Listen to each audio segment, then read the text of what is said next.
Olá, boa noite, sejam muito bem-vindos a mais um podcast Seja Ainda Mais Feliz. Gente, vocês pediram e ela voltou. Pediram. Ana Petri. Ela veio aqui hoje trazer uma história incrível. A história dela. Não percam, fica com a gente até o final, porque eu tenho certeza que vai fazer muita diferença na sua vida e de muitas pessoas que você conhece. Ana, boa noite. Boa noite. Obrigada por estar aqui com a gente mais uma vez, ter aceito o nosso convite. Eu que agradeço. Não sabia que pediram. Esse povo é muito lindo, né? Esse povo é lindo. Que bom estar aqui mais uma vez. Bom demais, muito bom, né? muito bom. Deus é bom. É verdade. Ele vai trazendo conexões, vai, né, unindo, vai fazendo a vontade dele, que é boa, perfeita e agradável. É verdade. E aí, tudo bem? Tudo bem. E você? Tudo bem. Tudo bem? Sempre. Ela deixou a casa dela nesse dia hoje chuvoso, em obediência. Vai estar aqui, né, Ana? Verdade. Mas é um privilégio, né? Até eu quero te agradecer muito. Porque eu costumo dizer que quando a gente tem um chamado e a gente está exercendo esse chamado, é como se a gente tivesse vida. Né? Cada vez que eu exerço meu chamado é como se eu fosse para um hospital, colocasse um duto aqui, um soro entrando, assim, trazendo vida. Uau. É muito bom fazer aquilo que a gente nasceu para fazer. É o que nos dá vida mesmo, né? Exatamente. Sem dúvida. Isso. E a gente não pode parar. É viver o propósito, né? Viver o propósito. Isso é muito forte. Uhum. Quando a gente verdadeiramente tem um encontro com Jesus, a gente descobre, né, que tem um propósito. Não é só nascer, crescer, viver, e morrer. Né? Não, tem um propósito, tem algo muito maior. E os propósitos dele vão se cumprir. A palavra dele vai se cumprir. Tudo vai se cumprir. E eu acho que eu já disse da outra vez, né? Eu já li o final da história. A gente vence no final. É verdade. Você falou sobre paternidade. Isso, é verdade. isso. A gente vence no final, é verdade. Isso. A gente está vivendo dias difíceis, né, Daisy? Então, eu acho muito interessante a pergunta, você tá bem? Como que você tá? Porque eu tenho certeza que o nosso futuro depende muito mais de como a gente tá do que como estão as coisas à nossa volta. Porque coisas acontecem. Como que a gente tá diante daquilo que está acontecendo. Né? E eu creio que o que faz toda a diferença é a gente ter um motivo. Porque quando você tem um porquê, você suporta qualquer como. Exato. Então, se você tem um motivo, você não vai desistir, você não vai parar, você vai prosseguir. E é mais ou menos isso que eu quero falar hoje, né, aqui. Sobre não desistir, sobre permanecer, sobre perseverar, sobre fazer a vontade dele. E às vezes a gente ora pedindo para que ele faça a vontade dele, né? Mas a gente ora pedindo para ele fazer a vontade dele. Só que no fundo a gente não quer a vontade dele. A gente quer a nossa, né? A gente quer a nossa. E às vezes a vontade dele dói. Né? Às vezes é difícil. Eu acho assim que quando a gente se converte, é mais ou menos como se a gente assinasse um contrato sem ler aquelas letrinhas pequenininhas. Então, assim, eu tinha uma ilusão, né, de que, agora, com Jesus no barco, não tem temporal. Né? Então, agora tudo vai bem, vai ficar tudo bem, vai dar tudo certo. E vai dar tudo certo. Vai ficar tudo bem. Né? Mas até ficar tudo bem é um processo. E esse processo, sabe, a vida ela não é justa. A vida ela não é fácil. Mas ela é a vida. E ela é um presente de Deus. Então a gente precisa entender que a vida é um presente de Deus, que Ele tem um propósito com a nossa vida. E a gente precisa buscar uma razão, buscar um motivo. Porque quando a gente tem um motivo, a gente suporta qualquer como. E o melhor motivo não é outro senão Ele. Então, eu creio que o grande propósito da nossa vida é fazer com que aquilo que é principal esteja no lugar principal da nossa vida. Né?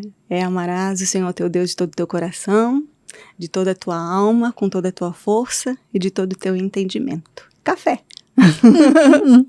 Coração, alma, força e entendimento. Então, a gente precisa aprender a amá-lo acima de todas as coisas, porque senão a gente não vai conseguir. Eu lembro que há anos atrás a gente cantava uma canção, e faz tempo que eu não canto, mas ela dizia: o que é que os anjos veem, que os fazem se prostrar? Lembra? Uhum. O que é que os anjos veem, que os fazem cantar santo? E aí a gente fica pensando, né, o que eles veem? Porque ninguém manda eles se prostrarem. Ninguém manda eles gritarem santo.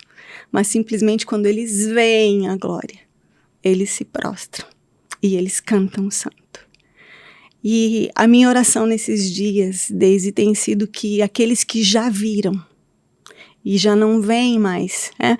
Porque muitas e muitas vezes, assim, no culto, porque eu sempre fui muito quebrantada, né? Eu sempre amei adorar. Eu sempre me entreguei muito, porque eu sei de onde ele me tirou. Uhum. Né? Só eu sei de onde ele me tirou, e é por isso que eu adoro com tanta intensidade. Mas às vezes eu ficava assim, por que eles não adoram? Né? Por que eles não se prostram? Por que eles não viram desse?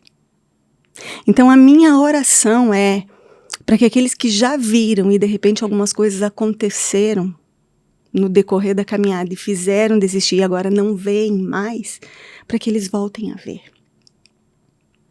E para que aqueles que nunca viram tenham uma experiência com ele. Amém. Tem uma canção também que diz que quem já pisou no Santo dos Santos em outro lugar não pode viver. Então, quando a gente já teve uma experiência, quando a gente já viu, a gente não vai desistir. Então, ele é o meu motivo. E eu quero dizer para quem vai nos ouvir, Daisy, que se você pensa que você não tem um motivo, né? Porque muitas pessoas hoje pensam em morrer, pensam em tirar a sua própria vida, pensam em desistir, né? Pensam, talvez estão vivendo por viver, né? Assim, no automático. Se você pensa que você não tem um motivo, ele é o melhor motivo para você prosseguir, para você não desistir, né? Eu quero falar um pouquinho a respeito de alvo, objetivo e propósito. Né? E aí parece que é tudo a mesma coisa. E no final é tudo a mesma coisa. Mas o que seria um alvo? Alvo é o lugar aonde eu quero chegar. O objetivo é a razão de ser. Eu quero chegar, mas por que eu quero chegar? E o propósito é a finalidade disso. Eu vou dar um exemplo. Existe algo que é para todos nós, cristãos, né? O meu alvo é Cristo. Então, ele é o lugar aonde eu quero chegar. Mas qual é o objetivo? Então, o meu alvo é Cristo, não porque eu vou viver aqui, para que depois daqui eu vá para o céu, porque Cristo está no céu. Não, o meu alvo é Cristo, porque eu quero ser aquilo que ele é. Sabe Jesus Cup? Eu sou uma cópia de Jesus. Então, o meu alvo é Cristo porque eu quero me tornar como ele é. Eu quero amar como ele ama, eu quero perdoar como ele perdoa, eu quero fazer como... Se fosse ele aqui, se Jesus estivesse aqui, o que ele faria no meu lugar? Então, isso significa o meu alvo é Cristo. Então, a finalidade da nossa vida é nos tornarmos cada vez mais parecidos com ele. Ele, sendo Deus, se despiu da sua glória, veio como homem, tomou a nossa imagem, a nossa semelhança, né? Para que agora, através do sacrifício dele, a gente volte a ser aquilo que a gente foi criado para ser, que é imagem e semelhança de Deus. Então, o alvo, o propósito dessa vida aqui é nos tornarmos a cada dia mais a imagem do Filho de Deus. Ele dizia, quem vê a mim, vê o Pai. Então, que as pessoas possam olhar para nós e possam ver Jesus em nós. Esse é o propósito, é para isso que a gente se converte, vamos dizer assim, é para isso que a gente recebe Jesus, porque sem ele seria impossível, a gente jamais conseguiria, né? Então, por exemplo, eu hoje estou com um novo projeto, eu até já tinha comentado com você, né? Vou participar de uma minissérie bíblica, né? Uma minissérie cristã, e esse é o alvo, né? Participar de uma minissérie, gravar uma minissérie. Com que objetivo? Eu quero ficar rica? Não. Eu quero ficar famosa? Não. Qual é o objetivo? É influenciar o maior número de pessoas com a verdade que eu carrego. Porque eu carrego uma verdade. Esse é o propósito da minha vida. Eu fui chamada para pregar a palavra de Deus. E eu sei que a palavra de Deus na minha boca, ela tem o mesmo poder que a palavra de Deus na boca de Deus, porque é a palavra de Deus. Então, eu prego a palavra de Deus. Na igreja, na rua, no TikTok, no Facebook, no Instagram, no YouTube e agora na telona. Aonde Deus quiser, eu vou pregar a palavra de Deus, no podcast. Então, esse é o propósito da minha vida. Foi para isso que eu nasci. E a gente precisa descobrir qual é o propósito. Tem propósito que é de todos nós, mas tem aquele propósito individual. E como que eu vou conhecer? Conhecendo a Ele, tendo intimidade com Ele, buscando a presença dEle. E quando a gente descobre, Daisy, a gente também... a gente vai passar por muitas coisas que, como eu disse, a vida ela não é justa, a vida ela não é fácil, né? Acontecem muitas circunstâncias, acontecem muitas coisas. Parece que tudo, a gente acha que quando a gente se converte, a gente acha que agora tudo vai ficar mais fácil. E eu quero dizer, sinto informar, mas parece que fica mais difícil. Porque a carne milita contra o espírito milita contra a carne. Porque o homem natural não consegue discernir as coisas espirituais, porque lhe parecem loucura. Né? E a gente continua tendo uma natureza humana, mas agora a gente tem uma natureza espiritual. Né? A gente tem a presença de Deus em nós. Tem uma frase que eu acho que é do Goethe. Ele diz assim, que quanto mais a gente tem dentro do coração, menos a gente precisa buscar fora. Ou a gente precisa buscar no outro. É aquele negócio lá, se eu sou feliz, eu não preciso buscar que o outro me faça feliz. A gente vai ser feliz junto. Sim. Agora, se eu sou infeliz, ninguém vai conseguir me fazer feliz. Né? Então, é aqui dentro. Só que a gente precisa também entender, lembra você me contando antes que você começou a buscar dentro de si e você encontrou Jesus? Né? Então, na verdade, quando a gente fala em ter dentro, não é de nós. Porque nós, de nós mesmos, nós não temos nada. Mas é buscar dentro, é buscar Ele. Né? Então, lá no fundo, lá no mais íntimo do nosso ser, está a presença de Deus. Né? E a gente está caminhando por um tempo que vai ficar cada vez mais difícil prosseguir. Vai ficar cada vez mais difícil tomar decisão. Vai ficar cada vez mais difícil viver se a gente não estiver cheio da presença de Deus. Porque os dias são maus. Né? A qualidade dos homens do nosso tempo é má. E Timóteo, né, Paulo escreveu na carta aos Timóteos que os últimos dias seriam dias difíceis, penosos, porque os homens seriam arrogantes, presunçosos, maldizentes, mais amantes dos prazeres do que de Deus, desafeituados. Né? Então fala da qualidade dos homens do nosso tempo. E fala que os dias seriam pesados, penosos. E a gente viveu há pouco tempo uma pandemia, quem diria que a gente ia viver isso? Né? A gente está na iminência de uma terceira grande guerra mundial. Olha o que está acontecendo, né, aqui do nosso lado, no Rio Grande do Sul, e pode subir para Santa Catarina. Né? Então a gente vê as notícias, a gente vê todas as coisas que estão acontecendo e a gente se questiona. Não é assim? Talvez não a gente, né? Mas muitas pessoas estão se questionando. Muitas pessoas estão perguntando, mas Deus existe mesmo? Mas Deus, Deus é amor mesmo? Onde é que está Deus? Que está acontecendo tudo isso? Que está permitindo tudo isso? É assim? E isso acontece a nível coletivo e acontece também a nível pessoal. Né? De, às vezes, a gente se questionar. Porque muitas coisas vêm para nos fazer desistir. Muitas coisas acontecem para nos sabotar. Mas a gente precisa entender que nada pode nos impedir a não ser a gente mesmo. Né? Só a gente pode impedir a gente, se a gente desistir. Muitas coisas vêm para nos sabotar, mas a gente só vai ser sabotado se a gente se auto-sabotar. Né? Então a gente precisa ter bastante aqui dentro. Né? Então o que pode me sabotar? O cansaço. A gente cansa. Por isso que a Bíblia vai dizer assim, ó, não vos canseis de fazer o bem.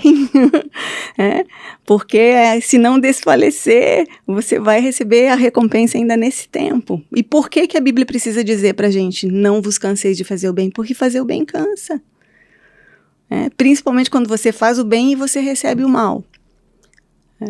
Quando você faz o bem e recebe a ingratidão em troca. Quando você faz o bem, você procura fazer as coisas certas e as coisas dão errado. Isso cansa.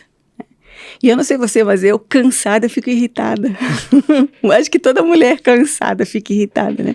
Então, quando a gente está cansado, a gente perde as forças para continuar.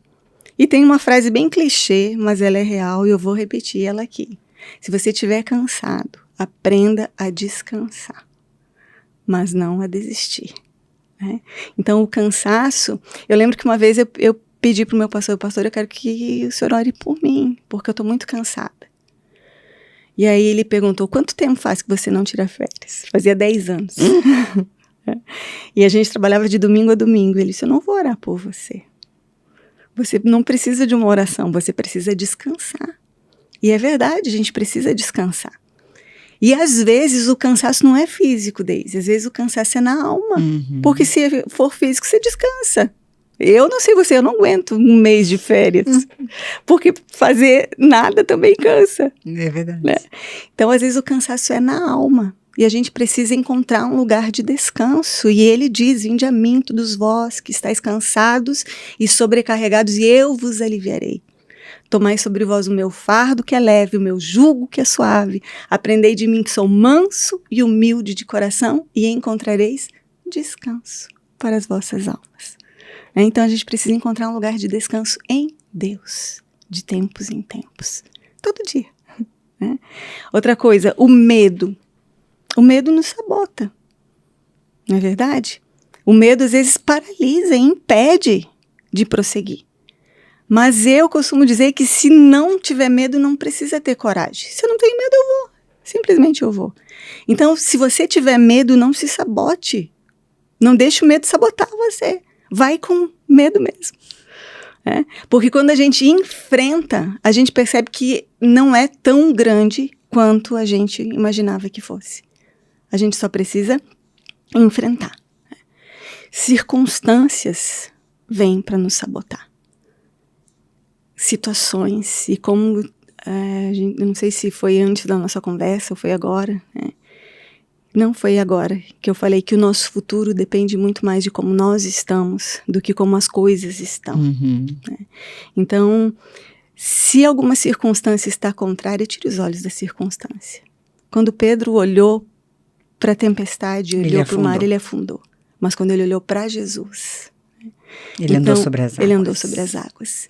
Então, a gente precisa olhar para ele. Ele é o autor e consumador da nossa fé. Os nossos olhos precisam estar fixos nele.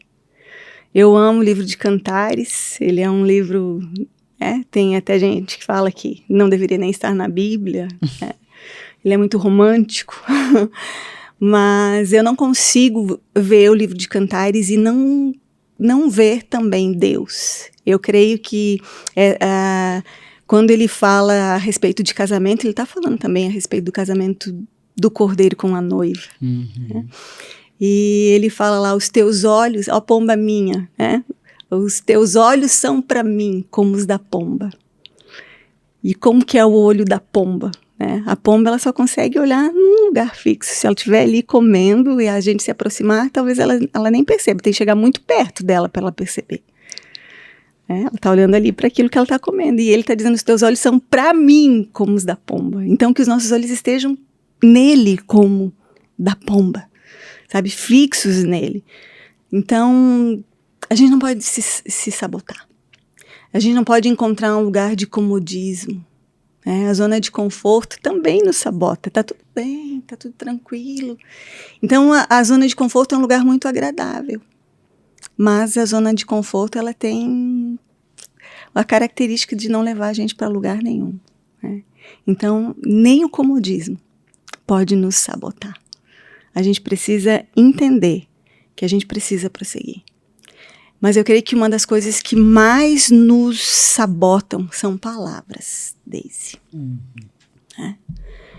E eu costumo dizer que palavras, elas são externas. Tudo aquilo que a gente está falando aqui é externo. A circunstância é eterna até que ela entre no coração. Até que a dúvida entre no coração. Até que o medo entre no coração. Até que a vontade de desistir. Até que o desânimo. Até que a angústia. Até que a aflição entre no coração. Então aquela palavra, ela foi interna no coração de alguém. Mas ela externou. E a gente não pode deixar que aquela palavra se torne interna na gente. A gente não pode deixar que nada do que acontece do lado de fora mude aquilo que a gente é do lado de dentro. Porque aqui dentro nós somos filhas de Deus, somos filhos de Deus. Nós somos amados do Pai. Nós somos alvo do amor eterno, incondicional, imutável de Deus. E Ele é bom. As circunstâncias não mudam quem Ele é. De eternidade em eternidade. Em todo tempo, Ele é bom. Então, assim, a gente não pode deixar que essas coisas abalem a nossa fé. Nós estamos vivendo os tempos da apostasia. E muitos estão apostatando da fé. E nós precisamos lutar o bom combate. A gente precisa lutar para não perder a fé. E eu vim aqui hoje contar de um tempo na minha vida que a minha oração era essa. Eu já perdi muita coisa. Eu já perdi coisas muito importantes, talvez uma das minhas maiores riquezas foi também. Eu perdi muito, mas eu não posso perder a minha fé. Porque se eu perder a minha fé, eu me perco. Então eu preciso lutar para continuar crendo em Deus. E foi na fé, né, que eu consegui prosseguir. Que eu consegui continuar. As pessoas, desde que me conhecem há bastante tempo, na maioria delas, elas me chamam de forte. Ana Lúcia é forte. Ana Lúcia é valente. Ana Lúcia é corajosa. E algumas pessoas até já me julgaram fria ou insensível. Porque eu tenho uma certa dificuldade de lidar com o vitimismo. Sabe? Porque, de certa forma, todo mundo é vítima de alguma coisa. Não é? Sim. José foi vítima dos seus irmãos, mas ele permaneceu em pé até o dia de governar no Egito. Daniel foi vítima de um exílio, foi vítima dos seus perseguidores, mas ele era uma voz dentro da Babilônia, porque a Babilônia não tinha voz dentro dele.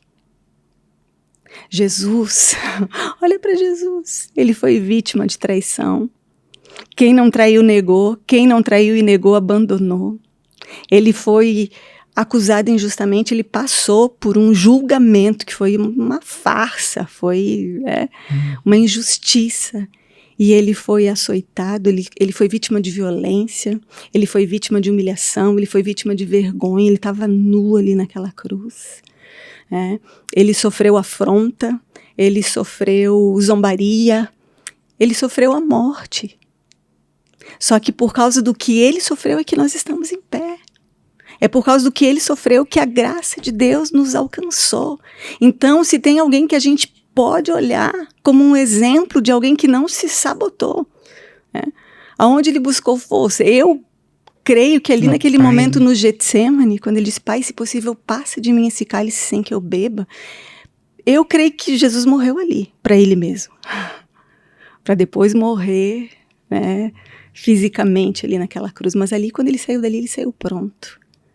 Porque ele buscou no Pai.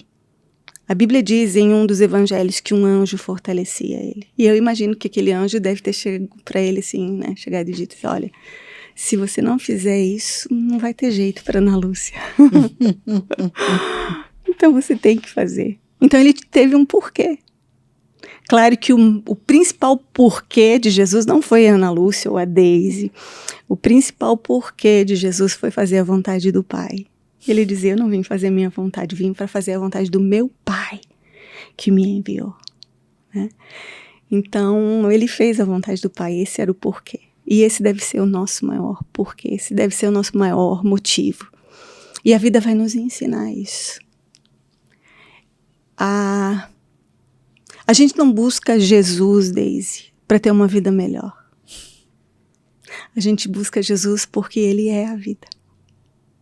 Quem tem o Filho de Deus tem a vida. Quem não tem o Filho de Deus não tem a vida. E é por isso que a gente se espanta. Como que as pessoas podem viver sem Jesus? E a gente vê e fica espantado e eles nem percebem a vida que eles estão vivendo. Vivendo intensamente. Não é assim? Porque tem gente que vive intensamente e pensa que vive intensamente, mas vive intensamente a morte. Exato. Porque há caminhos que para o homem parecem direito, mas no final são caminhos de morte. Então Jesus é a vida. Eu sou o caminho, a verdade e a vida. Ninguém vem ao Pai a não ser por mim. Então, Ele é a vida. Ele é a verdade. Ele é o caminho. Ele é a porta. Ele é o pastor. Ele é tudo aquilo que nós precisamos. Ele é o motivo. E é por isso que a gente tem motivo para não se sentir vítima. Para não se vitimizar. Porque ser vítima é circunstancial. Agora, ser vitimista é uma escolha, pessoal. A dor, ela é inevitável. Mas o sofrimento é opcional. É lógico. A Bíblia diz que há tempo para chorar e há tempo para sorrir.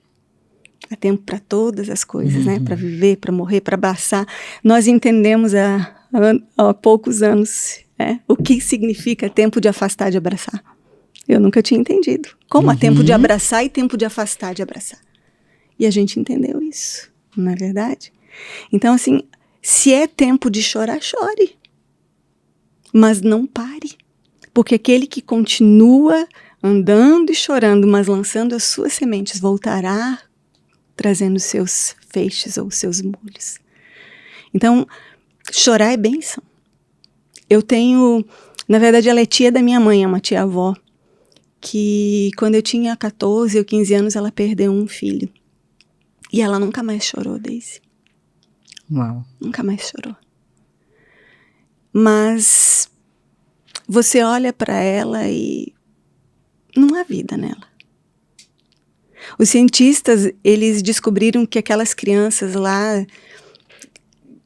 Teve até uma cena de uma criança no mar, morta. Eu não lembro qual foi a nação que aconteceu isso. Se foi na Síria. Que as crianças, os pais começaram a fugir daquele lugar por causa do regime que havia lá. E muitas crianças morreram, foram separadas dos seus pais numa guerra. E aquelas crianças hoje elas têm 10 anos e elas têm os cabelos totalmente brancos. E o seu olhar é um olhar distante. Mas elas não choram mais. Então chorar, Daisy, é uma bênção. Se é dia de chorar, então chore. Porque a Bíblia diz, né? Bem-aventurados os que choram, porque serão consolados. E o mais interessante é que a Bíblia diz que o choro, ele pode durar uma noite. Mas a alegria vem pela manhã. Mas a alegria vem pela manhã. A gente não sabe quanto tempo dura uma noite. Sim. Nesse sentido. Mas ele dura uma noite só. Então o choro, ele tem dia para começar e tem dia para terminar. A alegria não. E a alegria do Senhor é a nossa força. Então, desde eu me converti em 96. Eu tinha 26 anos. E eu era muito infeliz até então. Por quê? Porque eu não tinha Jesus. E por não ter o principal, eu buscava em todos os lugares. E eu achava assim, não, felicidade não existe. Então, eu tenho que aproveitar. Aquele momento que eu estou feliz, eu tenho que aproveitar intensamente, porque eu não sei quando que eu vou ser feliz de novo. Quando eu estive aqui da outra vez, eu falei a respeito de uma família disfuncional, de onde eu vim.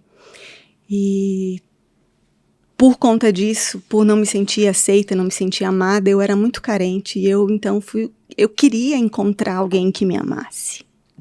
Né?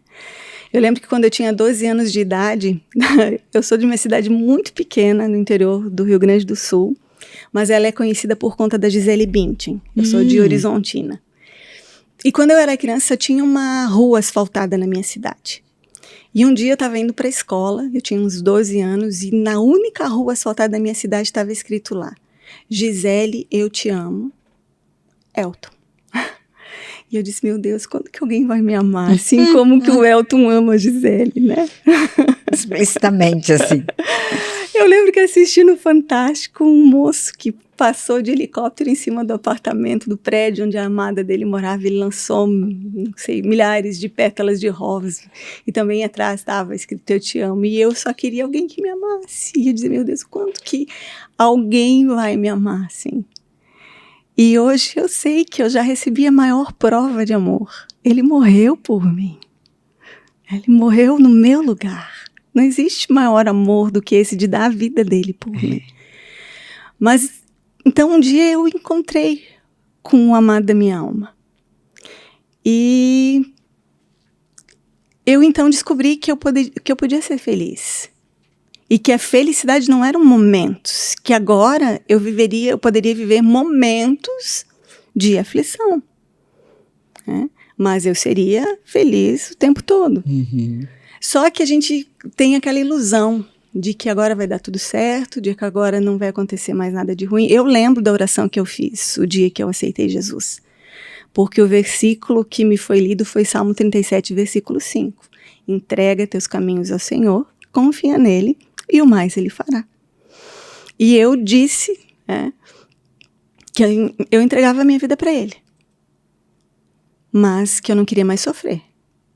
Tu disse pra ele? Eu disse para ele, eu só não quero mais sofrer. Então, minha vida é tua. Eu só não quero mais sofrer. E eu achava que agora não ia mais ter sofrimento. Agora não ia mais ter dor. Agora não ia mais ter tristeza. Quando Jesus entrou na história da minha vida, ele entrou, assim, simultaneamente na história da vida do meu irmão. Aliás, ele aceitou Jesus meses antes e se reconciliou com Jesus meses antes, e foi através dele que eu me converti, e aí alcançou os meus pais, ele restaurou a nossa família, houve o perdão, né? E todos nós, então, passamos a caminhar com Jesus. E eu tinha aquela ilusão. Né? Você, sua mãe, seu pai e seu irmão. Meu irmão, minha irmã. Logo eu conheci o meu esposo, casei. Com 26 anos? Com 26 anos. Eu casei com 28, mas com 26 eu conheci. Né? Acho que uns 2, 3 meses depois, namorei, noivei, casei. Eu já tinha 2 filhos, Daisy. Eu já tinha vivido violência doméstica, eu já tinha vivido cárcere privado, eu já tinha vivido muita coisa. Já tinha tido depressão, já tinha tentado suicídio. Eu fugi de Jaraguá do Sul até Balneário Camboriú. Na época, a BR-101 ela não era duplicada e eu vinha atrás de caminhão assim, sem ultrapassar. Eu ultrapassava quando o caminhão ia para o acostamento, porque os meus 2 filhos estavam no carro. E eu fugi e vim para Balneário Camboriú. E assim, Deus deu uma guinada na minha vida. Ele fez tudo aquilo que precisava. E aí, então, eu comecei a caminhar com ele. E eu sempre tive muita sede. A minha entrega foi muito, muito rápida. Eu queria ele. Eu queria o que ele tinha para mim. E eu acabei fazendo coisas erradas no início também, por falta de conhecimento da palavra. Então, eu aceitei Jesus em setembro de 96, e quando foi em março de 98, era Páscoa. E nós estávamos no culto da ressurreição, e o meu pastor começou a falar a respeito da Páscoa de Jesus. Porque a Páscoa não é a morte de Jesus. Uhum. Né? A Páscoa aconteceu muito tempo antes, lá no Egito, né? Quando o povo saiu do Egito rumo à terra prometida, a morte daquele primogênito. Uhum. Né? E Jesus, ele morreu em uma Páscoa, mas ele ressuscitou na festa das primícias, né? No domingo. Então a Páscoa ela não foi doce para Jesus, como é doce para a gente. A gente come chocolate, né? A gente come ovinho. Né? Então, para nós é doce, mas para ele não. E quando o povo saiu do Egito, eles comeram ervas amargas, pães asmos sem fermento. Comeram aquele cordeiro queimado no fogo, sem as frissuras, as pernas. Aquilo não foi gostoso. E o meu pastor, ele pregava exatamente isso. E ele dizia, não foi gostoso subir naquele monte do Gólgota levando uma cruz. Não foi gostoso levar aquela coroa de espinhos. Não foi gostoso levar aquele cravo nas suas mãos e nos seus pés. Mas ele fez isso. E hoje, talvez não é gostoso tomar algumas decisões para fazer a vontade dele. Mas é exatamente isso que nós precisamos fazer, porque a vontade dele é boa, agradável e perfeita. E aí o meu pastor falou da minha vida, do meu pecado. E eu disse, meu Deus, eu não sabia que era pecado. E Jesus morreu pelo meu pecado. E naquele dia eu fui lá na frente e eu dobrei o meu joelho e eu abri mão daquela vida de pecado. Não que eu não peque, a gente peca, mas eu não vivo mais na prática do pecado. Então, aquele dia foi o dia da minha conversão, de verdade, em março de 98. Tu já era casada, já tinha os 2 filhos? Ainda não era casada. Nós nos casamos em setembro de 98. O meu pecado era que eu estava vivendo com meu esposo sem ser casada. E aí nós fomos conversar com o pastor. Eu queria mandar ele embora, eu ia mandar ele embora. Eu disse para Deus, se ele não aceitar Jesus hoje, eu vou mandar ele embora, porque ele ia para a igreja comigo, mas ele não aceitava Jesus, ele não se dobrava. E quando eu fui e entreguei, quando eu fui levantar, ele estava atrás de mim aceitando Jesus. Uau. E aí no dia seguinte, na segunda-feira, nós fomos conversar com o pastor e ele perguntou para mim, Ana, deixa eu te perguntar uma coisa, se uma mulher engravida de solteira é pecado? E eu disse, é. E daí o que ela vai fazer? Ela vai tirar o bebê? E eu disse, claro que não. Ele falou assim, então eu não posso passar a mão na sua cabeça e dizer que você não fez errado. Mas quantos homens você quer que os teus filhos vejam entrando e saindo de dentro da sua casa? Os seus filhos já se acostumaram com ele. Lembra? Foi no finalzinho de 96, agora nós estávamos no início de 98. Meus filhos gostavam dele, já amavam ele. E o meu marido, ele foi tão bom. Ele prega muito menos do que eu até hoje, mas a vida dele prega para mim. E eu lembro que eu levantava cedo para levar os meninos na escola, porque eu não queria atrapalhar, né? E ele dizia, não, deixa eu levar para a escola. Eu dizia, não, eu levo. E ele dizia assim, amor, eles já te amam, você é a mãe deles, mas eu preciso que eles me amem. Então ele logo foi levar as crianças para a escola, ele logo foi, sabe? Então os meus filhos tiveram o melhor pai que Deus podia dar para eles. Entendi, quando você casou com o seu marido, você já tinha os dois? Já tinha os 2 filhos. Entendi. Já tinha os 2 filhos. E ele foi o melhor presente de Deus para mim. E para os meus filhos, eu tenho certeza disso. Só que daí, o meu pastor disse, não manda ele embora. Vamos marcar a data desse casamento. E ele marcou para setembro. E de março a setembro, o meu esposo foi dormir no quarto das crianças. E as crianças foram dormir comigo. Nós fizemos um voto com Deus. E o meu casamento foi lindo. E eu gostaria que todas as pessoas que eu conheço, até as que não conheço, né? Porque tem gente que já não acredita mais no casamento. Eu queria que as pessoas experimentassem o casamento como eu vivo, com meu esposo. Queria que todo mundo fosse feliz, assim. Sabe? Porque quando Deus faz, né? Quando Deus entra, ainda que a gente faça errado, quando Deus entra, Ele restaura. Né? Ele faz novas todas as coisas. Eis que faz tudo novo. Aquele que está em Cristo, nova criatura é. As coisas velhas já se passaram e eis que tudo se fez novo. Então eu estava assim, né? Já era obreira, já pregava. E o dia que eu preguei a palavra de Deus a primeira vez, quando meu pastor me chamou para pregar, eu tomei um susto. Eu disse, eu? E ele disse, você. Mas eu sempre disse sim para Deus. Sempre disse sim. E eu sempre disse, o que o Senhor quiser que eu faça, eu vou fazer. Onde o Senhor quiser me usar, pode me usar, eu estou aqui, eis-me aqui, Senhor. E então eu acostumei no ministério a viver muitas coisas, eu vivi muitos milagres. Eu vi perna crescer, eu vi gente ser curada. Eu vi ferida aberta fechar, assim, na hora. O meu filho mesmo, o mais velho, ele tinha sido atropelado. E Muitos meses depois do acidente, ele fez fratura exposta, passou por cirurgia, e nesse tempo eu vim embora para Balneário Camboriú, mas o acidente foi em Jaraguá do Sul e eu tinha que levar ele, né, lá para fazer para dar sequência, né, tirar aqueles pinos e tal. E quando eu fui levar ele, a perna dele estava torta, eles disseram que eles iam ter que quebrar o osso de novo e colocar os pinos de novo, porque senão ele ia ficar com a perna torta. E eu disse, não, doutor, me dá só um mês, daqui a um mês eu volto, eu ensino o que o senhor quiser. Daqui a um mês eu volto, se a perna dele continuar torta assim, tira o pino, então, o senhor opera. E ele me chamou de louca, então, mas aceitou, não sei como, acho que foi Deus. Com certeza. E eu comecei, então, num propósito de oração. E eu lembro que numa manhã, quando eu e uma vizinha, uma senhorinha, sabe aquela senhorinha do corte? Era minha vizinha de apartamento, assim, e ela vinha todas as manhãs e nós orávamos por ele. E teve uma manhã em que nós orávamos e eu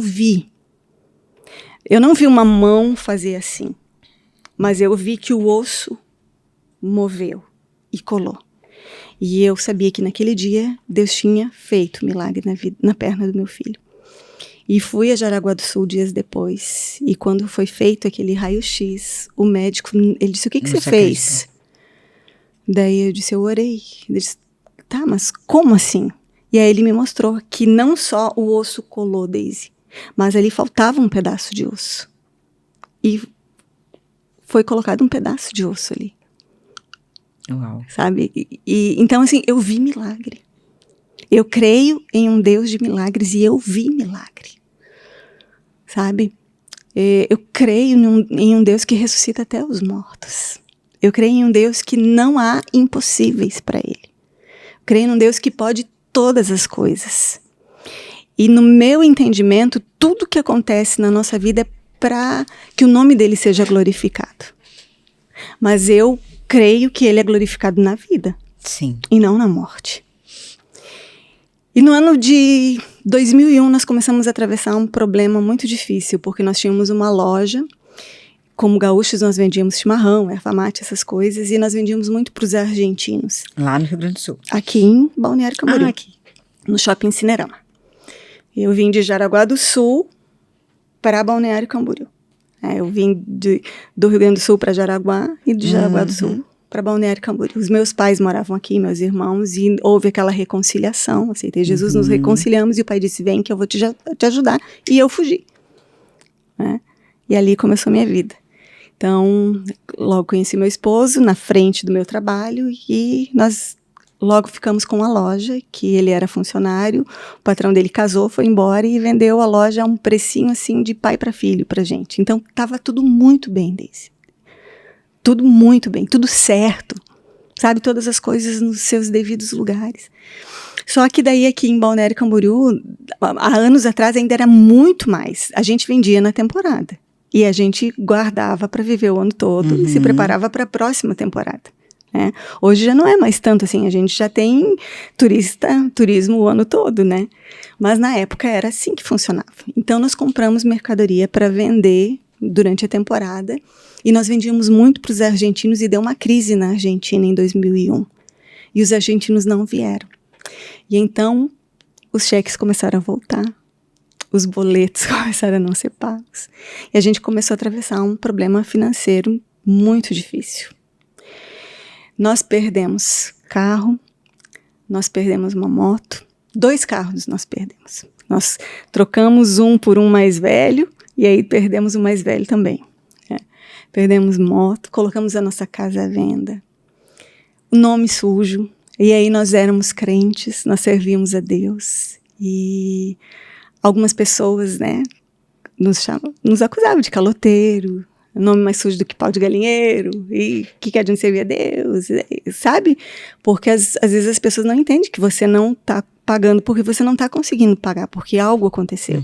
Então a gente estava vivendo essa situação, e já era muito difícil, porque a educação que eu recebi dos meus pais, a gente paga antes a dívida.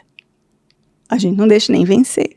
E agora, de repente, a gente estava totalmente endividado. E nesse momento em que, né, nunca vem uma coisa só, no mês de... Isso se estendeu do verão ali de 2001 a 2002, né? Então, todo o ano de 2002, iniciou 2003. E quando foi março de 2003, o meu filho mais velho, aquele que tinha sido curado da perna, ele começou a vomitar. Começou a se sentir mal, começou a passar mal. E eu levei ele no médico. 2003. 2003. Na época tinha o Hospital Santa Inês aqui, né? Eu levei ele 2 vezes. Que idade ele tinha? Ele tinha 15 anos. Em 2003. E o Vinícius, mais novo, tinha 10. E aí levava no hospital, dava um soro, mandava para casa. Dava um Buscopan, um Plasil na veia, o sorinho, mandava para casa. E aquilo foi se estendendo e a gente percebia que ele não estava bem. Ele foi emagrecendo muito, ele inchou, assim, a barriga. Foram muitos sintomas, assim. Então a gente foi pedir socorro para o nosso pastor e o sogro dele era médico. E ele trabalhava no hospital de Camboriú. E então ele conseguiu internar nosso filho no hospital de Camboriú. E ali começaram a investigar. Né? Então ali eu fiquei feliz, deram importância. Agora vai investigar, sabe? Você chega no hospital, você vê o soro, você vê o remédio, você vai ficar tudo bem. Né? Ele vai ficar bem, ele vai ficar bem. Só que aí começaram exames, muitos exames, endoscopia, ressonância magnética, tomografia. E eu nunca vou esquecer um dia, eu não sei exatamente o dia que era, mas já tinha se passado alguns dias ali, em que quando eu cheguei, né, eu não lembro quem estava com ele, porque eu só ia em casa, tomava banho, trocava de roupa e pegava algumas coisas e voltava. Ficava quase o dia inteiro com ele e alguém tinha ficado com ele. Só que quando eu entrei no hospital, o doutor, que era o sogro, né, do doutor Gustavo, sogro do meu pastor, e o diretor do hospital de Camboriú me chamaram numa sala. E disseram, né, que teria que mandar ele, né, para um outro hospital que tivesse mais recursos, investigar mais, mas que ao que tudo indicava, o meu filho estava com câncer. Provavelmente um linfoma. Eu lembro que o meu esposo, ele sumiu, né, e eu fui pro quarto, onde estava o meu filho. E eu estava com muita vontade de chorar, mas eu queria ser forte, e eu cria que Deus ia curar. Eu tinha certeza que Deus ia curar. E quando eu cheguei lá, ele bem fraquinho, ele disse assim, mãe, canta pra mim. E eu comecei a cantar uma música, ele disse, não, essa não. E aí ele, qual? E ele queria que eu cantasse a música da Ludmilla. Se tentaram matar os teus sonhos. E eu comecei a cantar. Mas eu não consegui terminar. E aí eu saí chorando, fui lá pra fora. Quando eu cheguei lá fora, encontrei meu esposo, ele também estava chorando. E a gente se abraçou e tal, e enxuguei as lágrimas e eu voltei. E passamos a noite ali. E logo de manhãzinha veio uma ambulância. De ambulância nós fomos para o Hospital Santa Inês, ele foi para a UTI. Do Hospital Santa Inês para o Marieta. E do Marieta, finalmente, nós fomos para o Hospital Celso Ramos, de Florianópolis. Os dias eram cinza. Os dias eram sombrios, mas a igreja onde nós congregávamos, ela tinha umas 3.000 pessoas. As 3.000 pessoas estavam orando. A igreja onde os meus pais congregavam tinha umas 2.000. Essas 2.000 pessoas estavam orando. Muitas igrejas. Eu creio que todas as igrejas de Balneário Camboriú estavam orando. De Camboriú, tinha muita gente orando. E eu cria que aquilo era para a glória de Deus. Eu tinha certeza que ele ia ser curado. Eu tinha certeza que o nome do Senhor ia ser glorificado. A gente ia para as nações contar para todo mundo que Deus é o mesmo ontem, Jesus é o mesmo ontem, hoje, eternamente, que o mesmo Deus que curou no passado, cura hoje, que o mesmo... Ele não ia morrer, e se ele morresse, ele ia ressuscitar. Essa era a minha fé. E nós estávamos lá no Hospital Celso Ramos. Eu ficava com ele. Nos primeiros dias eu fiquei num apartamento, depois conseguiram que eu ficasse com ele ali. Eu dormia em uma cadeira, dessas cadeiras reclinável assim. E era Dia das Mães.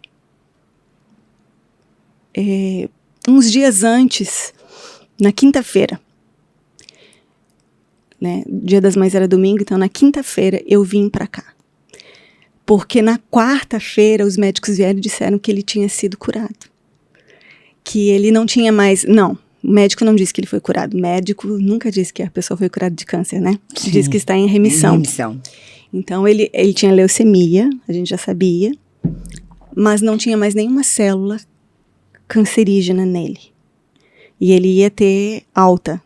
Ia continuar o tratamento ambulatorial, ia passar por outras internações, mas ele tinha respondido muito bem ao tratamento.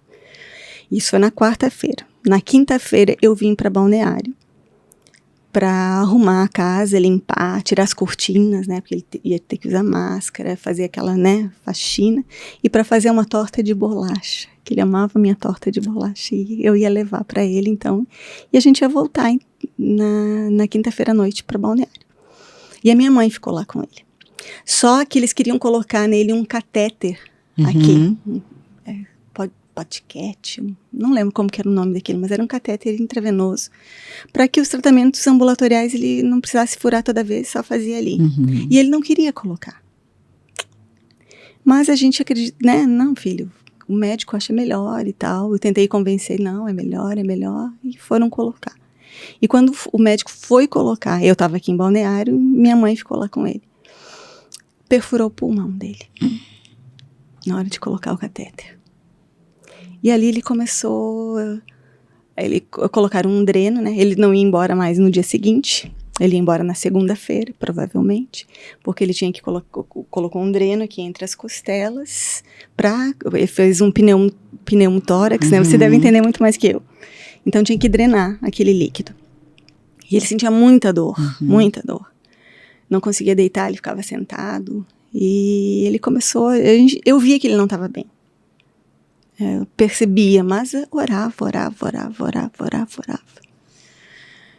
E domingo era Dia das Mães. Intracate, que chama, né? Intracate, exatamente. Ele foi perando, assim, tinha horas que parecia que ele estava falando umas coisas, meio que alucinando já, sabe? E eu chamava o médico, o que está acontecendo? E ninguém me falava nada. Mas eu via que entrava e saía. E aí no domingo das mães, Dia das Mães, eles vieram e trouxeram o aparelho de raio-x para fazer o raio-x nele, ali no quarto. Nem levaram ele e trouxeram de volta. Fizeram ali. E era um corre-corre, um entra e sai. Eu dizia, o que está acontecendo? E eu via que ele não estava bem, sabe? Só que era Dia das Mães. E tinha um telefone no quarto. E o meu esposo me ligou para me dar Feliz Dia das Mães. E no momento que o meu esposo me ligou para me dar Feliz Dia das Mães, meu filho teve uma parada cardíaca e uma parada respiratória ali na minha frente. E eu só comecei a gritar e disse, chama todos os pastores e entra em intercessão agora porque ele está morrendo. E desliguei o telefone. Aí eles vieram, me arrastaram para fora do quarto, deram aqueles choques, né? Eu assisti fazer aqueles choques. E levaram ele, entubaram e levaram ele para UTI. Então eu tinha que vir para Balneário Camboriú, porque eu não podia mais ficar lá naquele quarto. E eu ia voltar para ficar no apartamento da nossa amiga. Então eu vim para cá arrumar as coisas, pegar a chave do apartamento para voltar para lá e tal. E isso no domingo, né? À noite nós viemos e na segunda de manhã ia voltar para lá. Só que na segunda de manhã, quando nós estávamos voltando para lá, o telefone tocou. E quando o telefone tocou, eu já sabia. E eu não atendi o telefone. Meu esposo disse, pode deixar que eu atendo. E o meu esposo atendeu o telefone. E eu já sabia. O meu filho faleceu. Então a gente não voltou para lá porque eu ia ficar lá para cuidar dele. A gente estava voltando lá para buscar o corpo dele. Mas eu queria que ele ia ressuscitar. Não, meu filho, ele não ia morrer, e se morresse ele ia ressuscitar. E nós fomos, então. Nosso pastor foi junto, meu irmão foi junto.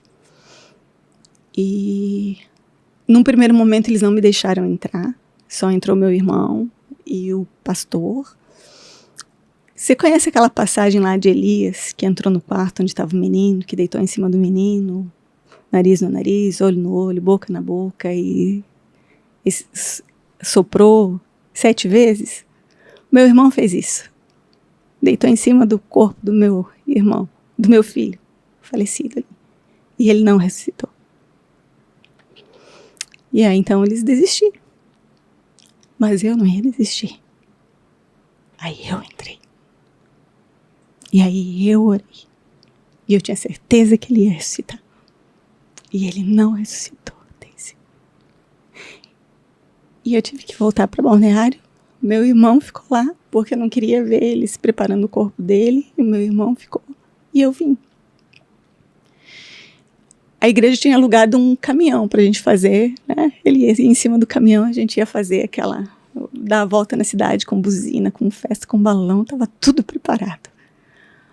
E não teve festa. Teve velório. Né? Então, assim, não era o que eu esperava. Eu lembro que eu abri a janela daquele hospital e eu gritei de socorro, me socorre. Mas ele não me socorreu. Eu não sei se eu consigo explicar. Sabe aquele filme que você assiste e de repente fica tudo em silêncio à sua volta? Uhum. Era assim. Era um silêncio ensurdecedor. A sensação era que eu não tinha chão para eu pisar. E a sensação que eu tinha era que eu estava caindo num precipício.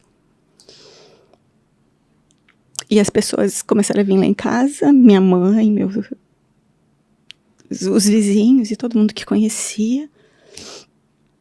E eu não sabia como agir. Eu não sabia o que fazer.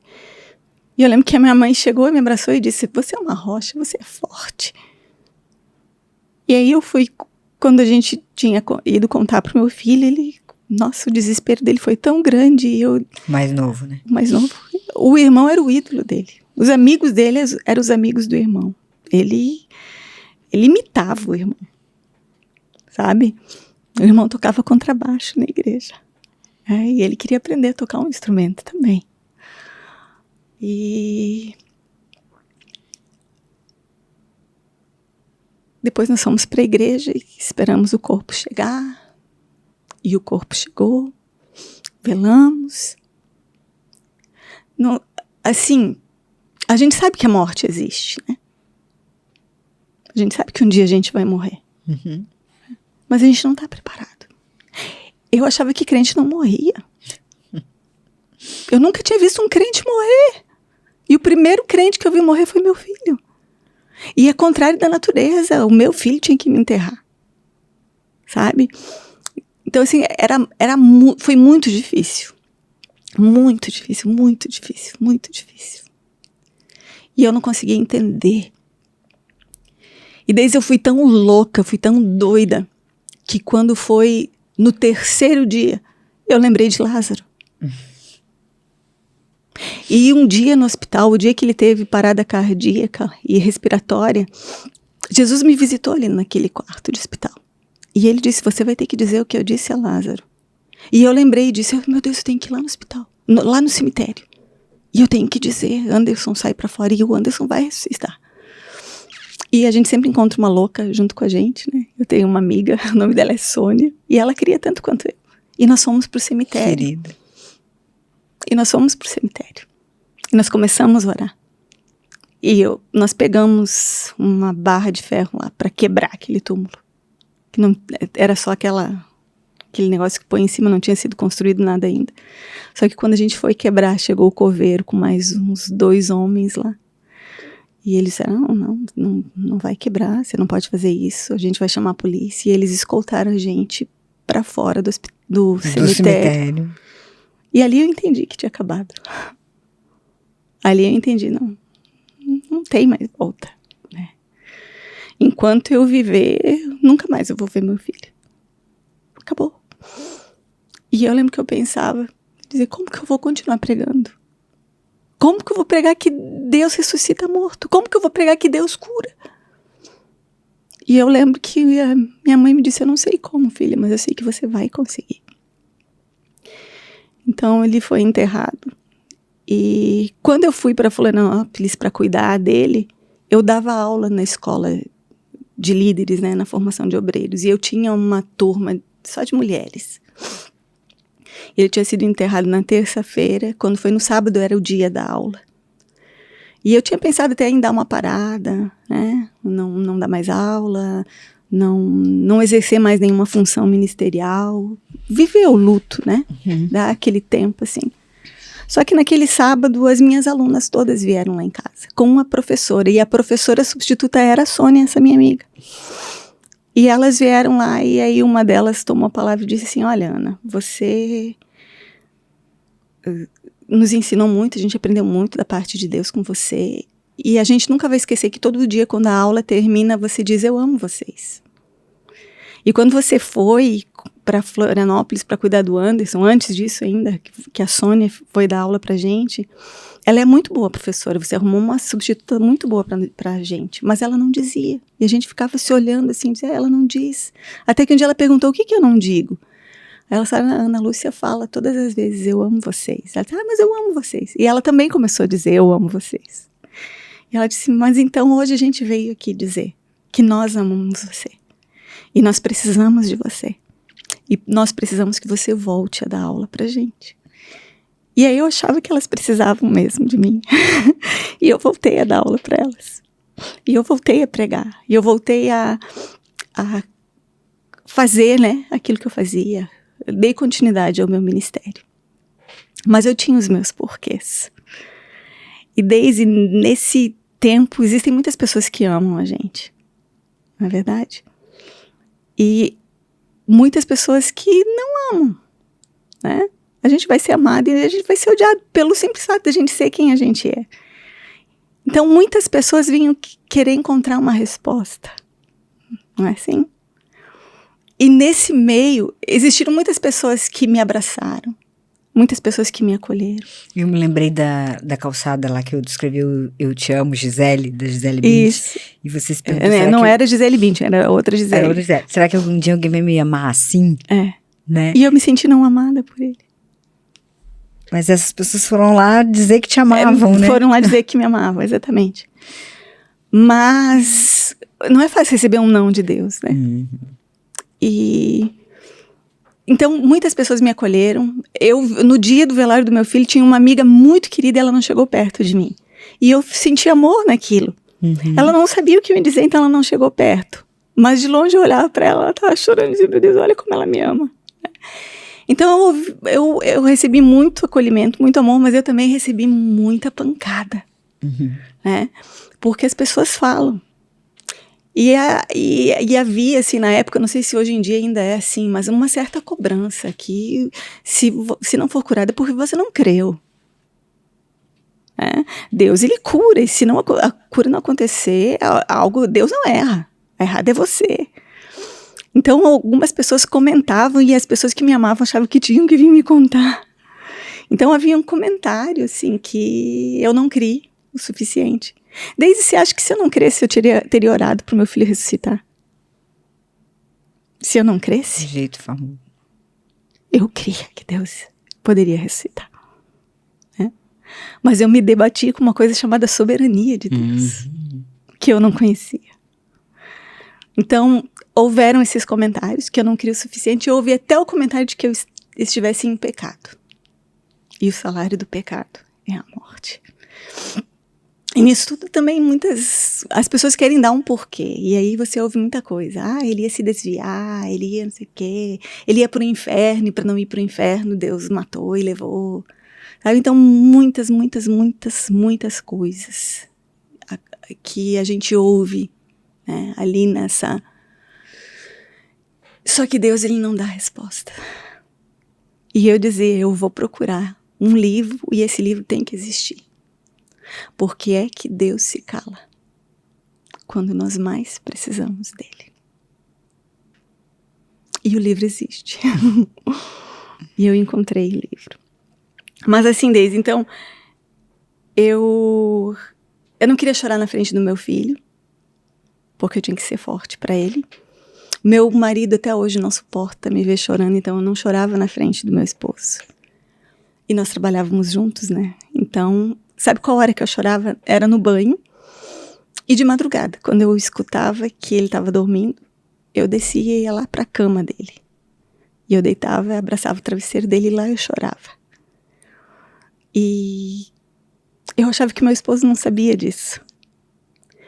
Mas eu lembro de um dia, poucos dias depois, em que a minha pastora me chamou. E eu fui conversar com ela. E a gente se encontrava assim no corredor da igreja, antes do culto começar. E ela perguntava, como que você tá? E eu dizia, eu tô bem. Mas eu não tava bem, né? Só que eu achava que ele não era o momento de eu falar como que eu tava. Certo? Ai, não, pastora, eu não tô... Não, eu tô bem. E aí a minha pastora me chamou na casa dela e ela falou muita coisa. Ela falou. Que eu não tinha aliança com os meus líderes. Porque ela me perguntava como que eu tava. E eu dizia que estava bem. Mas que o meu esposo contou pro esposo dela que eu levantava de madrugada e ia chorar na cama do Anderson. E aí eu dizia assim, pastora, cada um tem uma maneira de viver o luto. Eu nem sabia que o Marcelo via que eu chorava. Eu não quero chorar na frente dele. Mas é ali que eu choro, na presença de Deus, e é ali que eu encontro força para viver mais um dia. Mas a pastora quer saber mesmo como que tá. É assim. Porque às vezes eu ouvia alguma coisa. Um dia eu ouvi, Deus, diabo, céu, inferno, é tudo balela, não existe nada disso, morreu, acabou. E eu lembro que eu comecei a chorar e dizer, nunca mais vou ver meu filho, nunca mais vou ver meu filho. Mas aí a gente volta pra casinha e pede perdão pra Deus por ter pensado assim, sabe? Então havia muitos momentos. Colocar um prato a mais na mesa.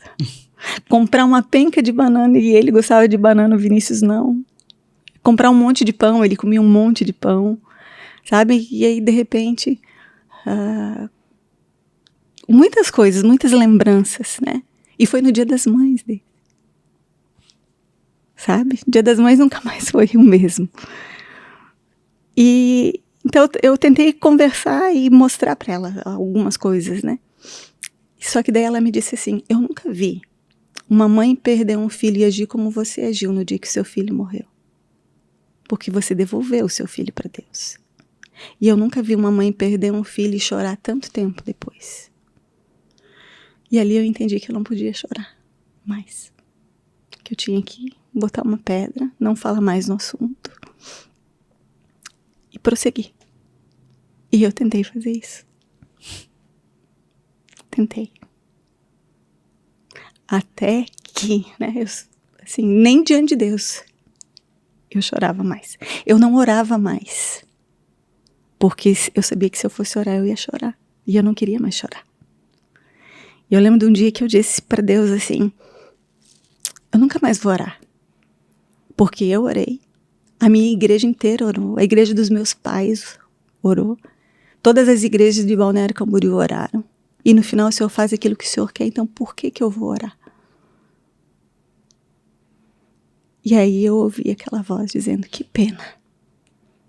Que para você oração é sinônimo de petição. Porque para mim é relacionamento. Mas ainda assim, eu continuei sem orar. Eu pregava, eu cantava, eu ministrava, eu ensinava, eu exercia todo o meu ministério, sem orar. Deise, é possível você fazer. Eu sabia fazer. É possível você fazer coisas para Deus sem Deus. Não que Ele não estivesse comigo. Que louco, né? Não que Ele não estivesse comigo, porque Ele sempre está. Mas eu não estava mais. Uhum.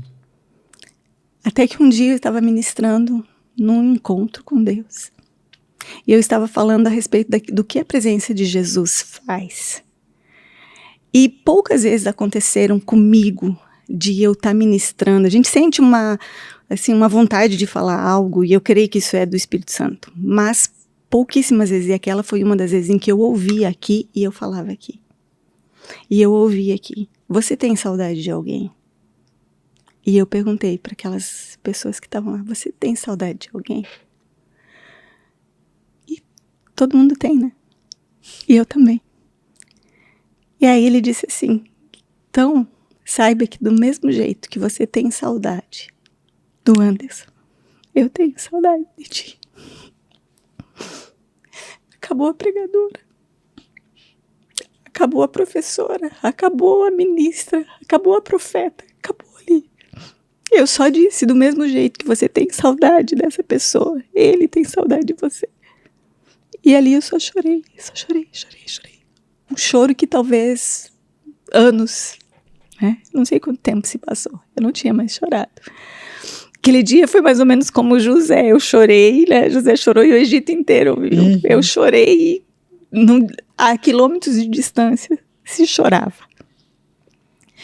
E eu saí dali, eu fui para um lugar onde eu estava sozinha e eu chorava. Eu dizia, por quê? Por quê?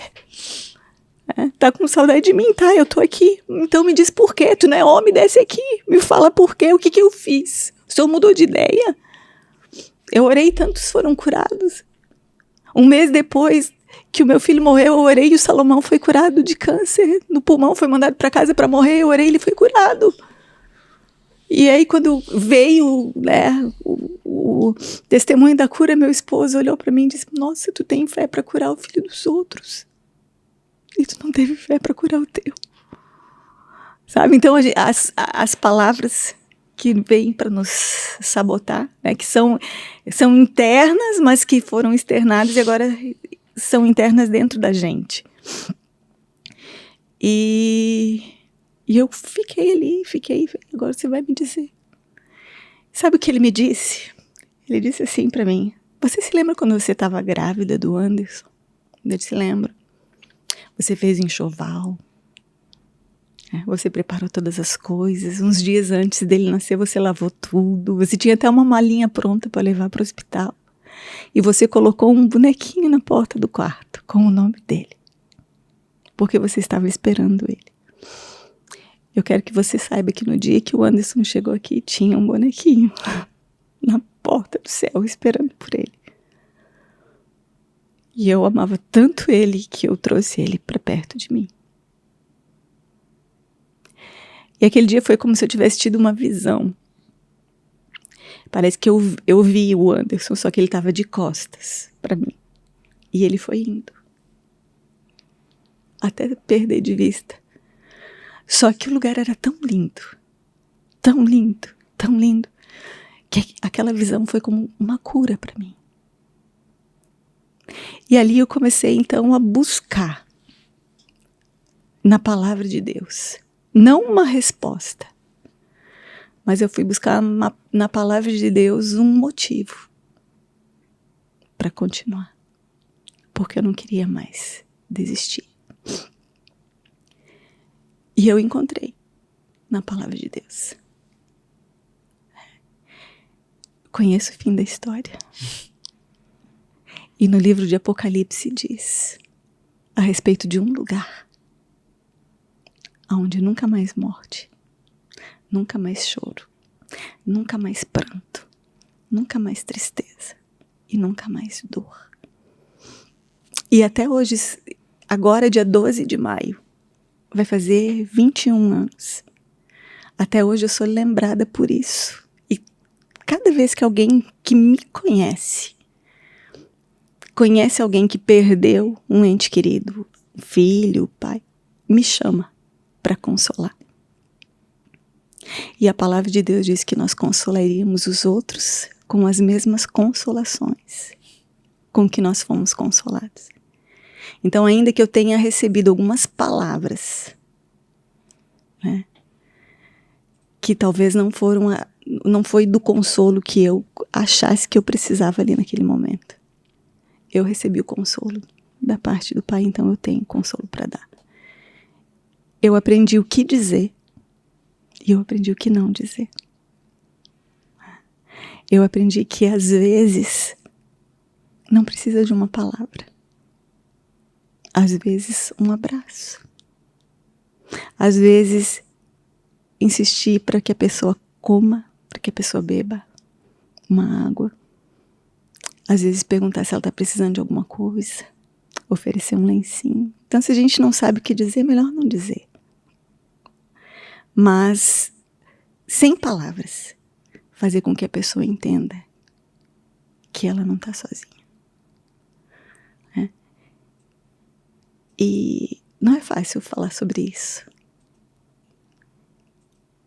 Já fazem 21 anos e eu ainda choro. E eu quero te dizer que quando a dor tá tão grande que ela não cabe mais para dentro do peito, assim, eu vou para a presença dele e eu choro. E choro de verdade. E ele me dá força para continuar caminhando mais algumas milhas. Então, a morte existe. E um dia, se Jesus não voltar na nossa geração, a gente não quer, né? A gente quer ser arrebatado. Se Jesus não voltar na nossa geração, todos nós vamos morrer. E a gente vai conviver com isso muitas vezes. Na época da pandemia, muitas pessoas que a gente amava se foram. Né? Hoje, no Rio Grande do Sul, muitas pessoas boas ou más, se dá para chamar assim, né? Crentes ou não, ou incrédulas. Muitas pessoas perderam seus bens e muitas pessoas perderam. Né? Eu ouvi falar de bebês boiando, crianças boiando. Quantas vezes, quem sabe, né, nós não vamos atravessar situações assim? Mas nós temos um motivo para continuar. E nós não vamos desistir. Nós vamos prosseguir. Porque Ele é a vida. E o que Ele tem preparado para nós é muito maior. Nem olhos viram, nem ouvidos ouviram. Nem ouvidos ouviram. E nem subiu no coração do homem o que Ele tem preparado para aqueles que o amam. E eu quero encerrar com Romanos 8, onde diz que nem a morte, nem a vida, nem anjos, nem principados, nem potestades, nem as coisas do presente, nem as coisas do porvir, nada poderá nos separar do amor de Deus que está em Cristo Jesus, nosso Senhor. Então, quando alguma coisa acontece, a gente tem a tendência de se afastar do amor dele. Mas nada pode nos separar do amor de Deus. Todo mundo é vítima de alguma coisa. Mas ser vítima é circunstancial. Ser vitimista é uma escolha. Dói perder. Dói ser traído. Dói tudo o que está acontecendo à nossa volta. A dor é inevitável. Mas a gente precisa escolher não viver a dor, não viver o sofrimento.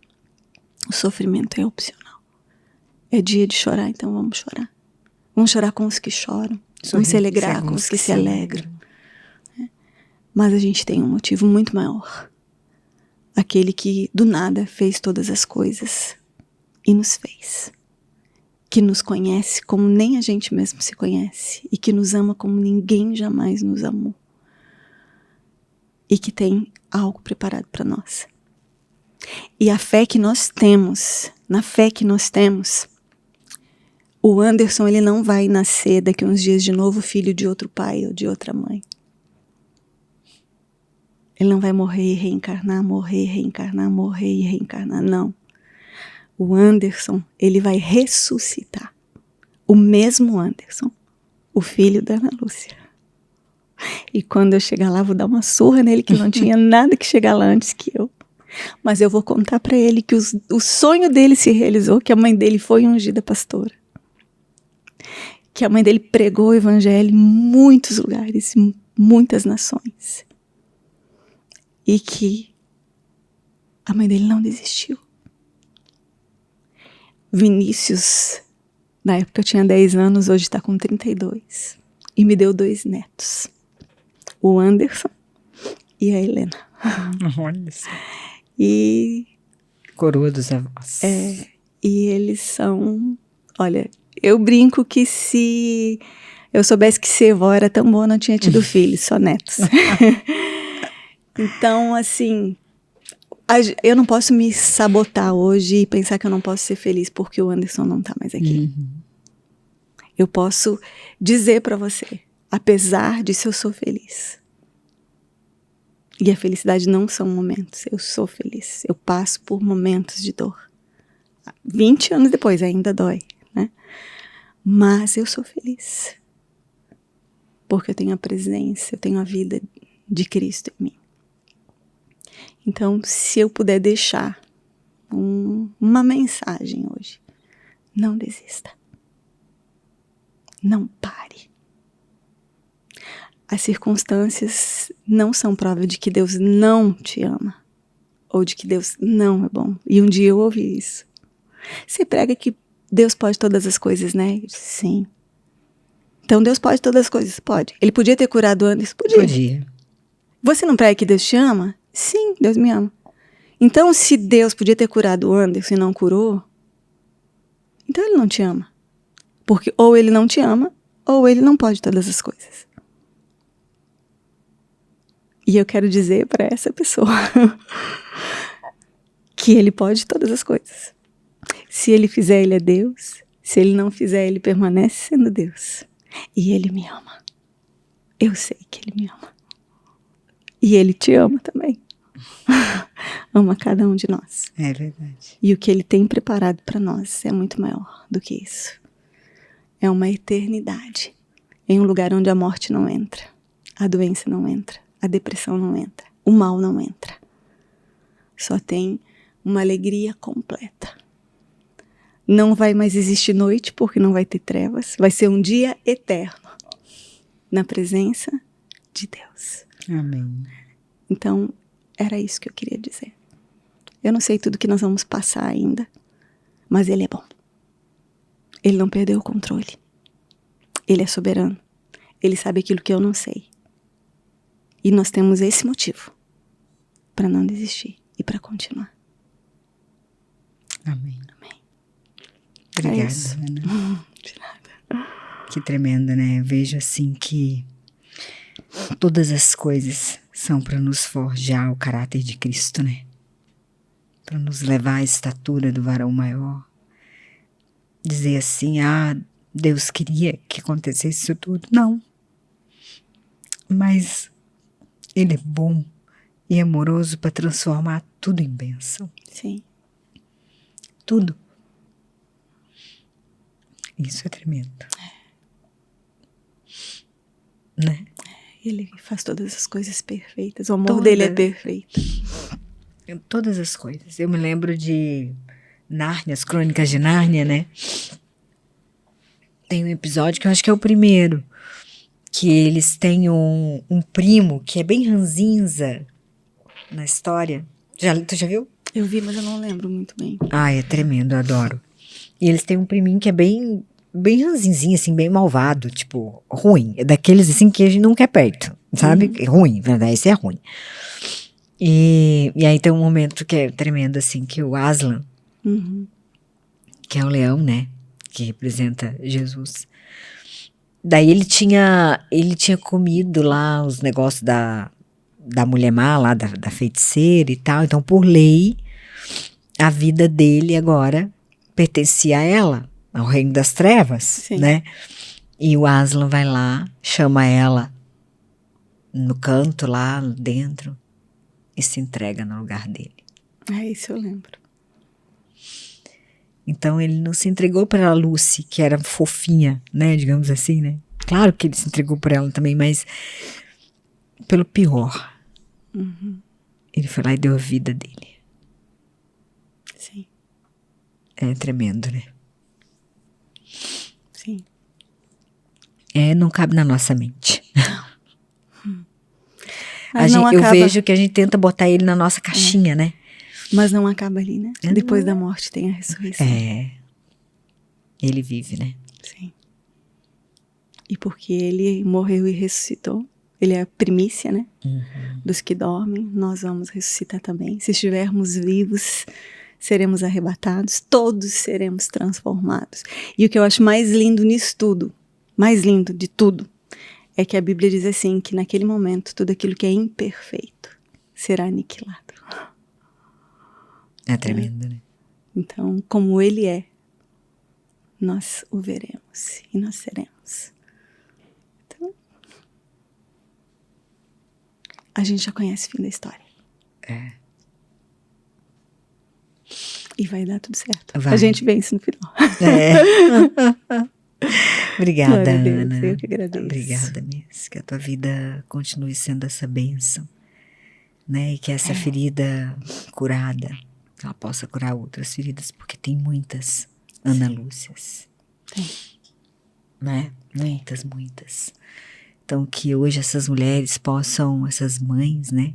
Agora tão próximo do Dia das Mães, que elas possam encontrar esse alvo, esse propósito, né? E esse amor. Em nome de Jesus. Para seguir até o fim, até cumprir o propósito. Amém. Que assim seja. Né? Amém. Amém. Com alegria. E com alegria. Sim. Nele. Porque a palavra diz, né? Que nele, em Cristo, nós estamos assentados nas regiões celestiais. Essa é a nossa posição. Nele. Que elas possam encontrar esse lugar.